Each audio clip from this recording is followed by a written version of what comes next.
Le Mali s'est doté en 2014 d'un programme national d'irrigation de proximité PNIP. Ce programme a pour objectifs principaux l'aménagement de 126 000 hectares et l'amélioration du cadre de vie de 3 millions de Maliens. Le programme national d'irrigation de proximité est un programme qui est approuvé, initié par le gouvernement du Mali et validé en 2012. Alors donc il fait suite effectivement à une pression des populations rurales face aux besoins de pouvoir sécuriser la production agricole et au regard des effets du changement climatique. Alors donc qui a rendu les productions agricoles très vulnérables. En développant le concept d'irrigation de proximité, l'État du Mali corrige des inégalités sociales et valorise le fort potentiel d'aménagement hydro-agricole dont dispose le Mali. Toutes les réalisations que vous avez vues sont faites sur des petits cours d'eau, sur des ravins, sur des bas-fonds, sur des plaines. C'est un projet de solidarité. On a pensé par le passé que les aménagements d'irrigation ne se faisaient que le long des grands fleuves. Alors ce projet montre effectivement qu'on peut le faire partout et nous corrigeons ainsi une sorte d'inégalité entre ces zones et les zones parcourues par les grands fleuves. Dans le cadre de la mise en œuvre du programme national d'irrigation de proximité, le gouvernement du Mali a initié plusieurs projets dont entre autres IPRO-Irriga, IPRO-Réagi et FTF-PIP. Ces différents projets sont exécutés avec l'appui financier de la République fédérale d'Allemagne à travers la KfW, l'Union européenne, l'USAID, la coopération canadienne, la coopération espagnole, la Banque africaine de développement, la Banque mondiale et plusieurs organisations non gouvernementales. Ces différents partenaires croient en la valeur ajoutée de l'irrigation de proximité et leur accompagnement vise ainsi l'augmentation des revenus de la population rurale par le biais d'une agriculture durable et productive. C'est un projet qui est important, qui change la vie des gens dans le monde rural. Donc c'est vraiment un des secteurs d'intervention crucial pour la présence de l'Union européenne au Mali. C'est une approche qui nous permet d'avoir un impact sur la sécurité alimentaire et la nutrition des gens. Et c'est vraiment pour cela que nous soutenons cette initiative du gouvernement.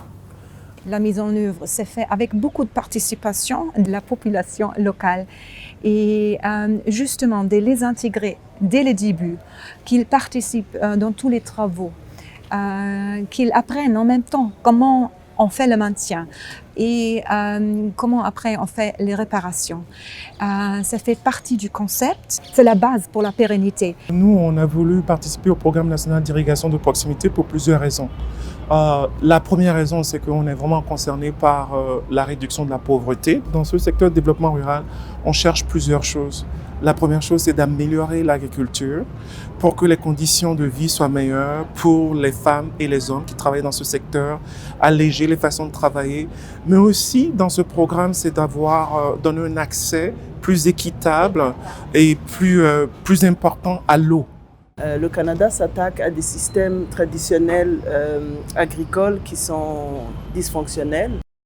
Le Canada met sur pied de nouvelles techniques pour permettre une plus grande productivité de la population, améliorer son pouvoir d'achat et améliorer, disons, son pouvoir économique. Après 6 années de mise en œuvre, les projets IPRO-Irriga et FTF-PIP ont produit des résultats à la fois encourageants et rassurants quant au bien fondé de l'irrigation de proximité.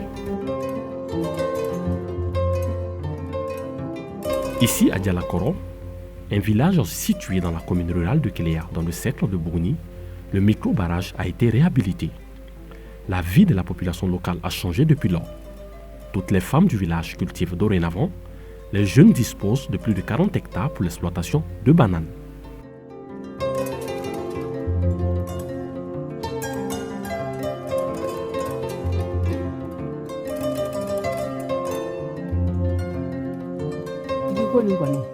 Afisa ma jiko la kosɛbɛ n'o tɛ digi nin tiɲɛlen an ka malo tun tɛ sɔn bilen I bɛ samiya kɛ ka ci kɛ I tɛ foyi sɔrɔ anw bɛ nakɔ sɛnɛ n'an ye nakɔ sɛnɛ o fɛnw feerelenw o b'an dɛmɛ an ka denmisɛnninw ka fɛɛrɛ bɔ kow la bon banamisɛnnin dɔw bɛ yen dutigi se k'o bɛɛ furakɛ ni wari b'i bolo kɔrɔ I bɛ taa I mɔden furakɛ ni fɔbɔnda sera an na jamana na bɛɛ bɛ taa dama na mais on ga dugu denga a mancha de a mancha on ba do laban de tout là laban est mina de o de du kolos barayi. Avant qu'il n'y ait par exemple cet ouvrage là, ce village produisait autour de 4-5 tonnes de riz. Et aujourd'hui, ils sont au-delà de 50 tonnes de riz. Ils sont en train d'exploiter plus de 40 hectares de bananes. Alors qu'il y a quelques années, avant cet ouvrage-là, ils étaient autour de 12 hectares. Et ils font la contre-saison, ils font le maraîchage toute l'année. Et je crois que vous avez eu à le constater, ils produisent de la banane, ils produisent de la papaye, ils produisent également toutes les céréales qui sont produites. Et il faut dire également que la digue permet aussi de désenclaver plusieurs villages de part et d'autre. De passage à Bougouni en direction de Kolondiéba, nous avons rendu une visite au tout nouveau gouverneur de la toute nouvelle région administrative de Bougouni. Ce dernier, pour avoir servi dans une zone d'intervention du programme national d'irrigation de proximité, se dit d'ores et déjà rassuré quant à l'amélioration des conditions de vie des populations bénéficiaires de sa nouvelle localité.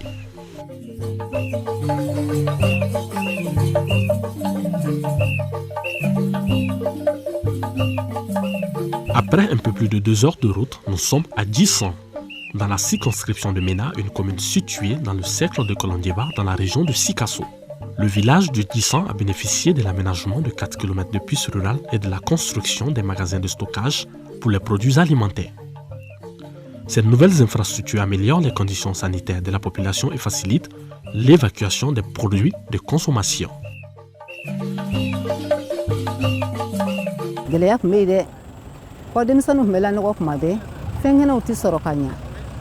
Ka sababu kɛ ala ni jigo gɛlɛya ye kuma bɛɛ I bɛ den dɔ ye de ka taa dɔgɔtɔrɔso la ko balo dɛsɛ bana bɛ yen mais ala barika la barasi nalen o nɔgɔyala ka taa kuma sugu jɔ yɛrɛ fɔlɔ o kun ye makari ko ye o sira kun tɛ yen mais ala barika la sira sɔrɔla an kuma an ka malow sɛnɛ n'i ye sɔrɔ kɛ I bɛ dɔ dun dɔ feere cogo b'i kɔnɔ mais ni ala bɔ cogo t'i kɔnɔ a ye kɛ baara ye e b'i ka so kɔnɔ suman dalen filɛ e yɛrɛ filɛ nin ye ñino ba cien fo dante cieni mina ala yɛrɛ ni projet barika la alhamdulillah am se ka fɔ bi ko alhamdulillah fo dugu wɛrɛ fɛ mɔgɔw b'u ka kɔri labɔ an sira ni fɛ ala ni projet sababu am se ka fɔ bi ko tare e b'a sɔrɔ sa ji tun bɛ don an ka lɛ in kɔnɔ a ji bɛ tɛmɛ an bɛ sɛnɛ kɛ la sɛnɛ tɛ sabati donc maintenant malo fɛn aménagelen a kɛra fɛn barikamaba de ye n'a bɛ ji la tɔn an ka malo jukɔrɔ an ka malo bɛ sabati pomme de terre yɛrɛ dɔw bɛ commencer ka sɛnɛ a jukɔrɔ sisan nɔ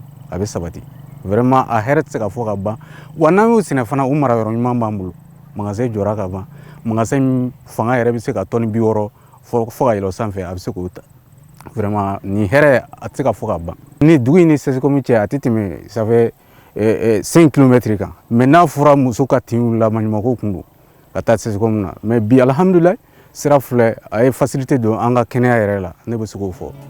Bienvenue à Moulasso, l'un des 19 villages que compte la commune rurale de Kapolondougou.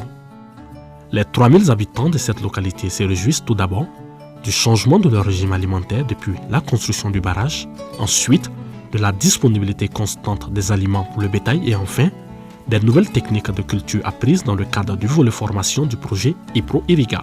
IPRO nana an kalan malu sɛnɛ na k'a dɔn k'a fɔ ko n'i ye malo turu bɛ caya ni seli ta ye ou bien danni ta ye parce que n'i bɛ ko o ko n'i ma faamu ka ɲa ni mɔgɔw nana faamuyali don I kɔrɔ o bɛ dɔ fara I ka nafan kan.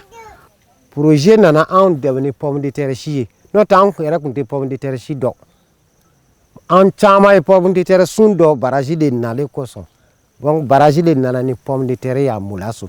Alhamdulillah rabbil alamina bingene te baya mishu a bɛ tigɛ ka biganw latilɔ o bɛ sɔrɔ yan hali Sikasokaw bɛ na bin tigɛ yan o kɛra sababu ye Moulasso k'a tɛ taa dabada la. Baraji donnen n'i y'a lajɛ an ka nankofɛnw na n'i ye baranta lajɛ baranta bɛ yan a bɛ sɔrɔ yan mɔgɔw b'a dun pomme de terre a bɛ sɔrɔ yan mɔgɔw b'a dun tamati a bɛ sɔrɔ yan gan bɛ sɔrɔ yan.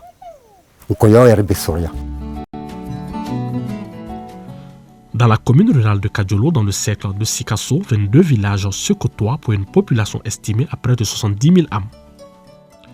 Avec le projet IPRO-IRIGA, un village a pris une longueur d'avance en termes de développement. Ce village a pour nom Lofigué. Dans ce village, l'autosuffisance alimentaire est plus qu'une évidence depuis la mise en valeur de son vaste potentiel agricole. En effet, les aménagements ici portent sur un ouvrage régulateur aménagé sur le Marigot. Pendant la crue, des bateaux sont installés sur cet ouvrage qui dérive l'eau vers la prise principale via un canal naturel de 700 mètres. À partir de cette prise sont alimentées les différentes plaines. Cette maîtrise de l'eau offre de nouvelles opportunités pour les habitants, notamment les femmes, désormais autonomes.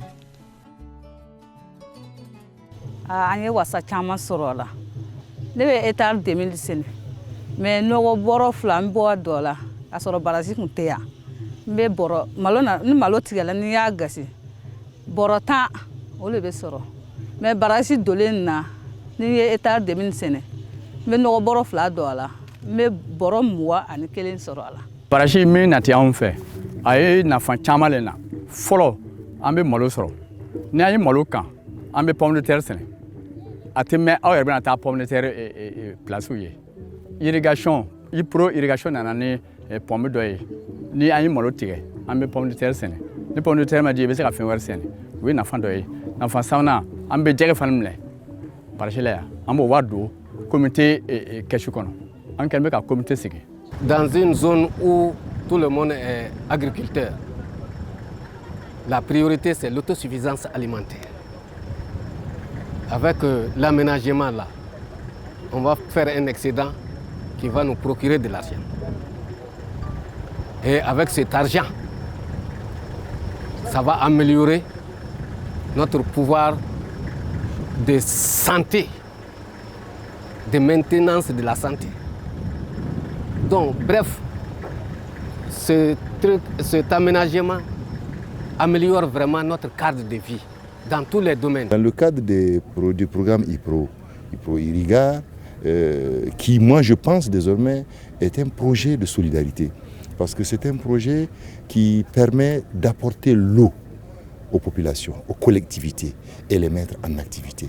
Imaginez une région comme Sikasso qui dispose de 300 000 hectares aménageables, sur lesquels aujourd'hui nous avons aménagé juste 34 000, un tout petit peu plus de 10%. Donc on peut réaliser beaucoup, on peut faire beaucoup. Et je crois qu'à travers ces projets de solidarité, amener l'eau aux collectivités, on va désormais prouver qu'on peut produire du riz en dehors des zones qui sont sur les grands fleuves. Parce que les gens ont comme l'impression qu'il faut être sur le fleuve Niger ou sur le fleuve Sénégal pour pouvoir produire du riz.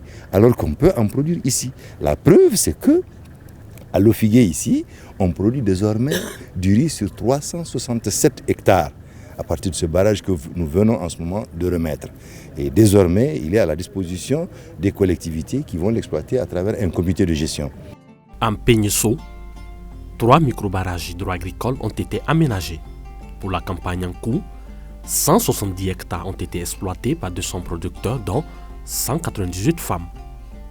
L'exploitation des 10 barrages favorise une production annuelle de 470 tonnes de riz. Pour le maraîchage de contre-saison froide, 156 hectares ont été exploités par 82 producteurs. La possibilité d'une culture en toute saison dans cette localité a favorisé le retour des bras valides. Parce que ji ka suru yɔrɔ minnu na kosɛbɛ n'i ye kɔnɛ kɛ i ka malo don a ka ca la ala fɛ ni ji nana don dɔrɔn e ta binbɔnko bɛ nɔgɔya o bɛ dɛmɛ don i bolo nka ni ji tɛ i bɛ binbɔ yɛrɛ kɛ fo ka taa sɛgɛn. Avant l'aménagement de ces barrages, on ne faisait que la riziculture dans cette plaine. Ça, c'était en période hivernale. Donc, il y a quelques personnes seulement aux abords du Marigot qui faisaient de la culture de la pomme de terre. Et tout le reste de la population allait à 12 km d'ici, au bord du fleuve, pour chercher des espaces et faire la production de la pomme de terre. Donc ça, c'était vraiment les aléas. Donc, il y avait une migration d'une grande partie des jeunes vers d'autres villages pour chercher des espaces, souvent même à 40-50 km d'ici, pour faire la pomme de terre. Et aujourd'hui, tous ces jeunes, ces braves valides qui étaient partis chercher des espaces ailleurs, sont retournés ici dans la plaine. La plaine fait 64 hectares, donc on exploite 2 fois cette plaine. Pendant l'hivernage, c'est le riz, pendant la saison froide, c'est la pomme de terre. Donc nous sommes actuellement au début même de la production de la pomme de terre par cette jeunesse. Et cela nous permet de fixer les jeunes.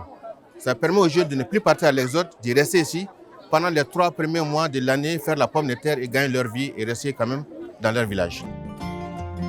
À Namposela et Kombri, 2 localités situées dans le cercle de Koutiala, le programme national d'irrigation de proximité est mis en œuvre à travers le FTF PIP, un projet financé par l'USAID. À Namposela, la malnutrition qui sévissait est désormais un mauvais souvenir. Ni ye an bɛ jiko ɲini an b'a ɲini an ka denw ka lahinɛ de kama bari an bɛ fɛn dɔw san sugu la minnu man ɲi an bɛ n'o di an denw ma nka n'an yɛrɛ y'a baara dɔn an bɛ se k'a baara an sago ma k'a di an denw ma kɛnɛya bi sɔrɔ. Yan nɔ balo u b'a fɔ min ma ko balo dɛsɛ denmisɛnninw ka balo dɛsɛ o tun bɛ kɛ yan nɔ n ka ɲinɛ ka taa ɲinɛ sa ka na ɲinɛ salon la ka na ɲinɛ an ka dɔgɔtɔrɔ yɛrɛ y'a fɔ mɔgɔ hakɛ mun denmisɛnnin hakɛ mun tun bɛ taa balo dɛsɛ la dɔgɔtɔrɔso la o dɔgɔyara kosɛbɛ a y'an ta tɔgɔ ma ko tiɲɛ yɛrɛ la a ka nakɔ sɛnɛ a ye fɛn ye. À Kombri, la diversification des produits de culture vient mettre fin à un mythe vieux de plusieurs ans selon lequel le riz n'était pas cultivable dans la zone. Pour le ministre de l'Agriculture, le succès de l'irrigation de proximité repose sur cette capacité à changer la vie des populations rurales. Ce village, par exemple, n'a jamais produit du riz, mais ils l'ont commencé à partir de ce barrage. Et ils vont en produire, pour leur propre nourriture, mais aussi dans l'avenir, sûrement pour la commercialisation. Et ils ont la possibilité de produire sur le plan du maraîchage 2 à 3 fois dans l'année, les cultures maraîchères. Et vous avez vu les choux, vous avez vu les concombres, vous avez vu la tomate qui sont produites ici. Et mieux, vous avez des alevins qui sont cultivés en amont. Et vous avez le vase qui les contient. C'est une expérimentation pour voir si dans l'avenir, on pourrait cultiver, mettre ces alevins-là et les élever sur toute la retenue. Alors, il faut dire également que, selon ce que le maire vient de dire tout de suite, c'est que dans ce village, déjà en décembre, plus tard janvier, on n'a plus d'eau. Il faut aller chercher l'eau ailleurs, dans des puits par-ci, et aller peut-être quelquefois jusqu'en ville, même pour abreuver les animaux. Et désormais, vous avez de l'eau jusqu'au mois de février-mars. Et je crois que ça a été une mission qui nous a permis de tirer beaucoup d'enseignements, qui nous a permis de comprendre que les irrigations de proximité sont l'avenir de l'agriculture au Mali. Le programme national d'irrigation de proximité touche également les régions du Nord et du Centre. En effet, le projet IPRODI, avec une approche basée sur l'équilibre social sédentaire, a permis de recoudre le tissu social, de promouvoir le vivre ensemble et d'assurer l'autosuffisance alimentaire dans le delta intérieur. À travers ce projet, les localités de Rarousse et Tenenkou disposent désormais de bacs. La cérémonie de remise des 10 moyens de transport a eu lieu le 6 décembre 2019 à Koulikoro. Basée sur la stratégie nationale d'irrigation de proximité, les partenaires sont fédérés autour d'un seul but: améliorer la production agricole pour assurer la sécurité alimentaire et développer les communes des régions du Mali. Même si le programme soit financé par l'Allemagne vers la Banque de développement KfW, des fonds importants sont aussi mobilisés de la part du budget malien et les bénéficiaires eux-mêmes.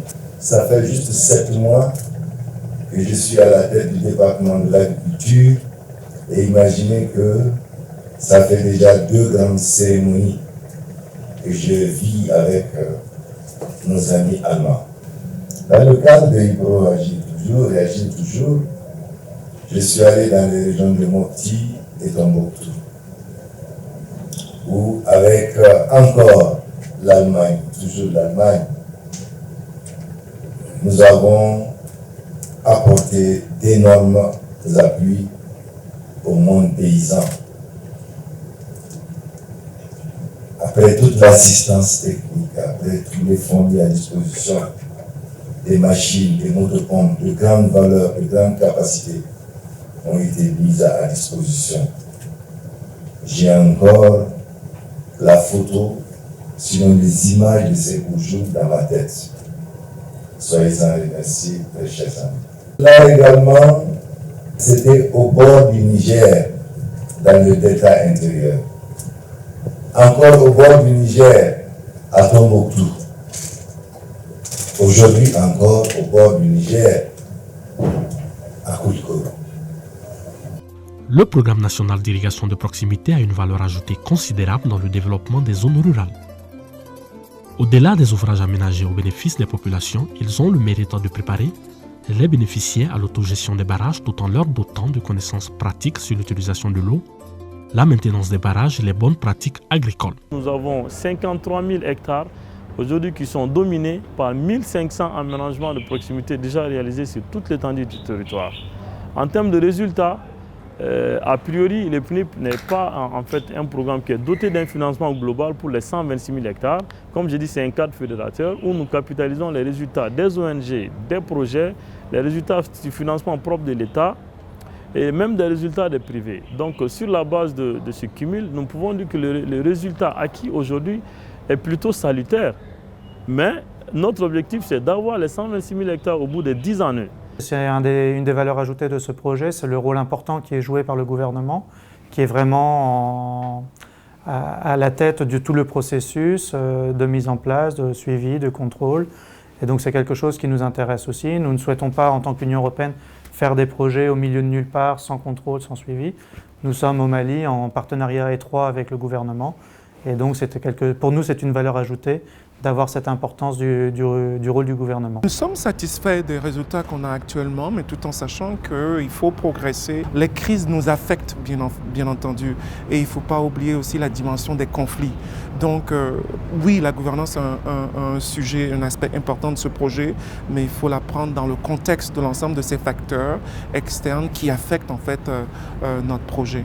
Le concept d'irrigation de proximité repose sur une approche mûrement réfléchie. Toutes les actions sur le terrain sont expérimentées en amont. En témoigne cette parcelle d'expérimentation de différents systèmes d'irrigation de la direction régionale du génie rural de Sikasso.